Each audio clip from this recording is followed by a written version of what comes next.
Complete the following sentences using present perfect tense. Following sentences মানে কি? Following শব্দের অর্থ কি? নিম্নলিখিত সেন্টেন্সেস বাক্যগুলো, নিম্নলিখিত বাক্যগুলো সম্পূর্ণ করো using present perfect tense. Present perfect tense ব্যবহার করে, এই প্রেজেন্ট পারফেক্ট টেন্স ব্যবহার করে আমরা এই বাক্যগুলো পূরণ করার আগে আমাদেরকে জানতে হবে প্রেজেন্ট পারফেক্ট টেন্স জিনিসটা কি। চারটা জিনিস সম্পর্কে আমাদের ধারণা রাখতে হবে। প্রেজেন্ট পারফেক্ট টেন্স কি? এই কাজ এইমাত্র শেষ হয়েছে, কিন্তু তার ফলাফল এখনো বিদ্যমান রয়েছে।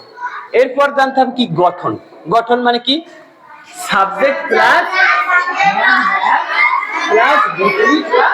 রেস্ট অফ দা সেন্টেন্স, এগুলো গঠন। এরপর হচ্ছে হ্যাভ হ্যাজ এর ব্যবহার। কোথায় হ্যাভ বসবে, কোথায় হ্যাজ বসবে, এটা আমাদেরকে জানতে হবে। তাহলে হ্যাভ বসে চারটা এখানে লিখে দিয়েছি, আর প্লুরাল যা হবে তার সাথে কি হবে? হ্যাভ হবে। I have, you have, we have, they have, এগুলো যদি সাবজেক্টে থাকে তাহলে কি হবে? হ্যাভ হবে। আর হি, সি, সাকিব, ইট এর ক্ষেত্রে কি হবে? হ্যাজ হবে। অর্থাৎ সিঙ্গুলার একটি বুঝালে কি হবে? হ্যাজ হবে। সাকিব বলতে নাম, যত নাম আছে তার ক্ষেত্রে কি হবে? হ্যাজ হবে। একটি বুঝালে কি হবে? হ্যাজ হবে। তাহলে গেল তিনটা। এরপর V1, V2, V3, এখানে যে ভার্বগুলো আছে সেগুলো আমরা V1, V2, V3 আমরা জানি।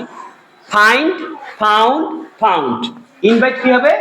Invite, invited, invited. Finish, finished, finished.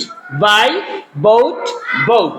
Enjoy, enjoyed, enjoyed. ঠিক আছে?